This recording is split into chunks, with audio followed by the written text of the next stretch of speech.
morning, good afternoon, good evening, wherever you're consuming this broadcast. Welcome back to Ionism. So simple, slow burn, straight talk on movies, pets, geopolitics, and cricket. As always, each week there is a fascinating episode, and we try to cut the fluff stuff. No jingoistic, no rhetoricals. Very simple, straightforward talk. In this episode, I have an interesting take on what Dhurandhar Part 2 should not be doing. Yes, you have that right. What they should not be doing. What's the temptation and what can happen, most likely, and hopefully, what should not happen. So, if you like to hear more in details, sit back, relax, put on your headsets, watch where you're walking, and then let's jump right in. Dhurandhar Part 1, to understand what they should not do in Part 2, one should know what was good about Part 1. Part 1, they made sure that the action is realistic. They infused real time footage.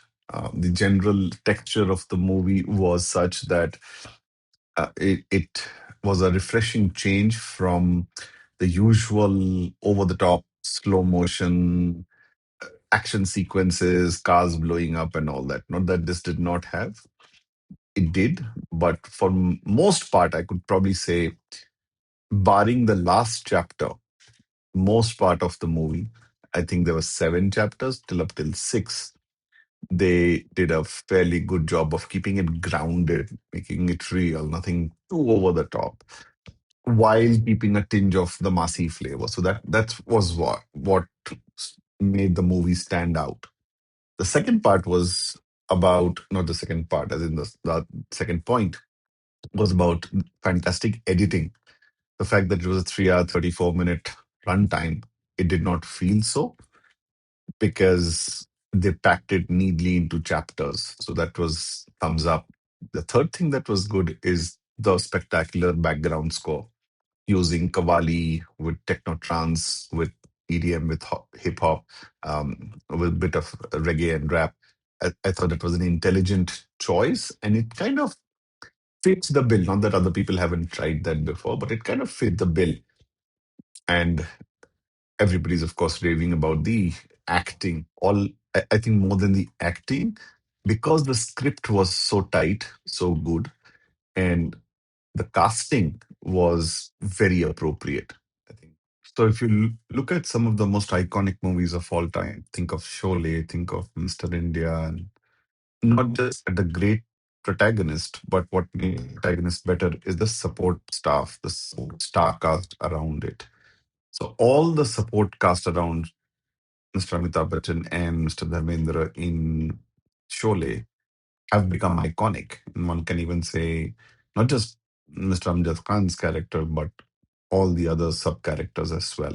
Likewise, Mr. India had Mr. Satish Kaushik's character, and many of the children characters really prop up.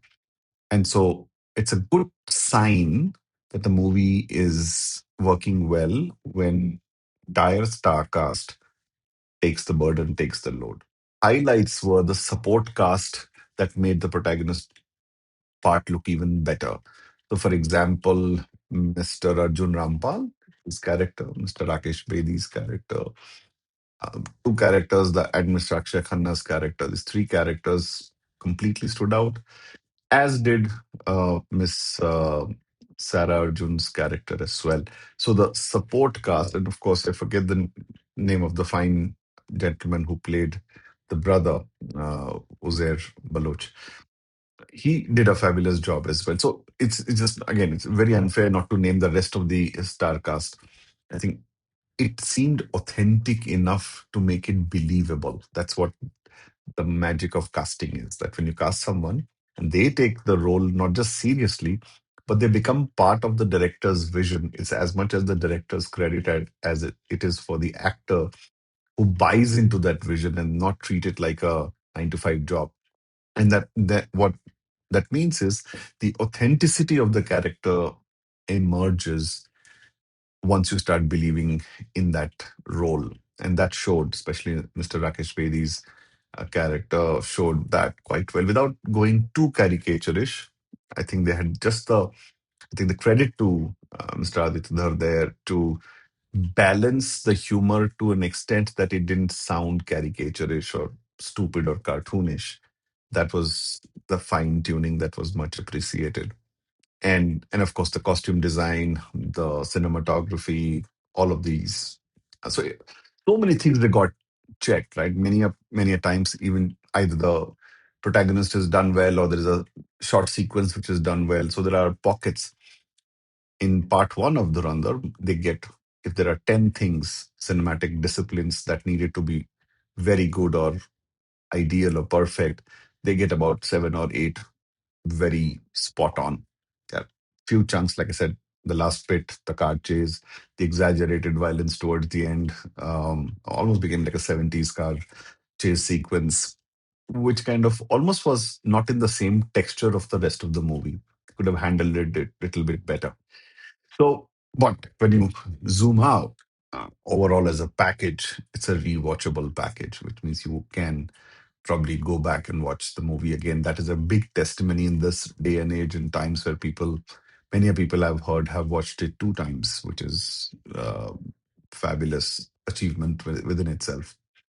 So yeah, so that was about part one and what it got right and what it perhaps didn't get so much right. Now, what it does is the impact, the hysteria that has been created by way of memes, clips, and remixes, and all those things is that it has taken up mainstream consciousness, not just in India, all Indian fan following globally, United States, EMEA, Australia, and many other places. It's taken that mainstream consciousness for that audience. So what that means is the expectations have risen even before anything else. There was a sneak peek trailer towards the end of the movie about part two. And I do not know if there was anything left to be shot for part two or it was already shot and they just ended the part one where they did. Now, on hindsight, as I stand today, I would think if they'd already shot part two, without knowing how part one would have turned up, probably that could be the blessing in disguise, the best thing to happen to Dhurandhar. Why? Because they would maintain the same tone, texture, treatment of the movie. What often happens is when part one does so well, people tend to make it bigger, larger, and while it does become more budget heavy, it doesn't necessarily become more content heavy. There are many examples. Think of Matrix Part 1, which was heavy on content and groundbreaking special effects, and I give you that. But Part 2 and Part 3 increased the special effects and VFX and action sequences, but the content progressively became shallower. And therefore, if you go and ask people in general, most people would say they loved Matrix 1 and not necessarily 2 and 3 as much, as is the case with many, many sequels, countless. I think in Closer Home, we have probably two movies that come to my mind. I'm sure there must be others, and leave a comment below. Part one was okay, but part two was much better. So think of Munna Bhai MBBS, and then the subsequent part, Lage Raho Munna Bhai. I thought that was a better made movie, although the one was really good as well. Um, and think of down south Bahubali 1. I thought Bahubali 2 was even better. There are exceptions where the second has outdone the first one, but I'm saying majority of the cases, the second sequel is usually the worse off.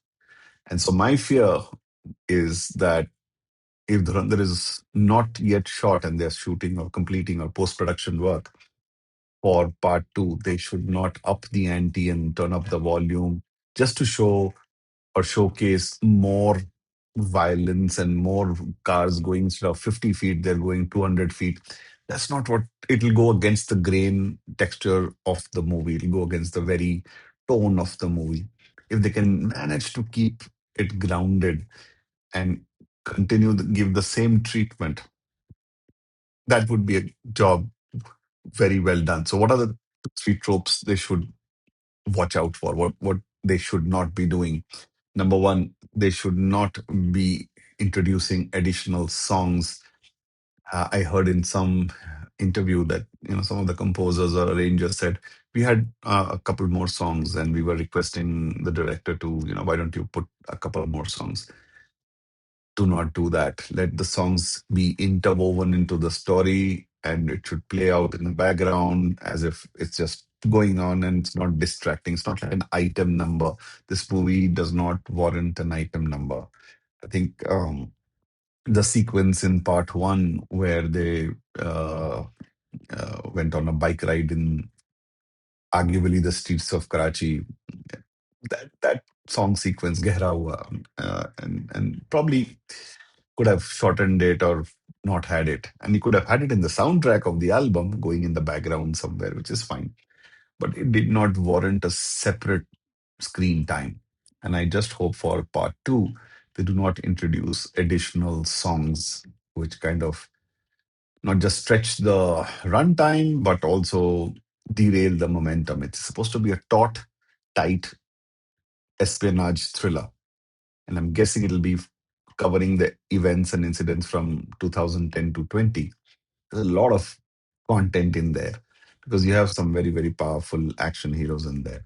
Yes, it can be brutal, it can be violent, where as it might sound cliched, but as the script demands. If you're able to do that, then that will suffice. So the worry is that they will turn up the volume. The theaters will, increase the decibels, and it'll just be blaring and jarring where it destroys the movie watching experience. I hope that doesn't happen. So, the pressure might be from the powers that be that I'll put in more money. If you could only show two cars, I will now show you 100 cars. If you had 30 extras in the dance sequence, I could do 300. Something like a la Kalank, right? There were like thousands of people in the background. Uh, Even digitally, if you will, right? It will destroy the essence of the movie. Keep it low, keep it toned down. And if only 10 people are dancing, that's what it is. If only five goons are there, that's it. You don't need 50 goons to be bashed up. Five is good enough. And it's very difficult to overpower five people. Third thing, they should not depart from the realism of the protagonist or antagonist, whatever you want to call it, the realism of it, right? The other side of, or a 360-degree view of that person. Yes, the person is strong, can bash up five people, but also has a human side to them. That is there. And I would love to see it on the side characters, like that of Major Iqbal or Chamali and some of the other characters which are there. And there was a glimpse in episode or part one. And so if they just make it larger than life and, again, classic Bollywoodish, uh, it'll destroy the mood of the movie. And so I just hope they keep it tight, keep it low, keep it understated is the word I'm saying. Keep it understated and deliver a more tighter, more taut, well edited second part, even better than the first part. I think that'll uh, be what the expectations are. And so the temptation to make it larger, bigger, more violent, more song heavy, more uh, punchy, dialogues heavy, probably not required. So the hope is there because the template has been set. Let me know if you guys think of it the same way or if there are any other things. The other things that come to my mind, the top of the mind recall. I'm sure there are a few other points which I'll probably add, a few days later. But for now, let me know if you agree. And if you don't agree, why you don't agree. And it's okay to disagree. That's fine too. Yeah, but I'd love to have a conversation and see what you felt about it. Do share with those people who like to listen to this kind of content. It's not that I post very regularly, so every now and then something fascinating comes up. So on that note, stay well, stay safe, and let's reconnect on whatever I said about this once the movie is released in March. I will certainly try and find some time to review it then. Until then, keep listening to Ionisms. My name is Ian, and I wish you a great week ahead. Cheers.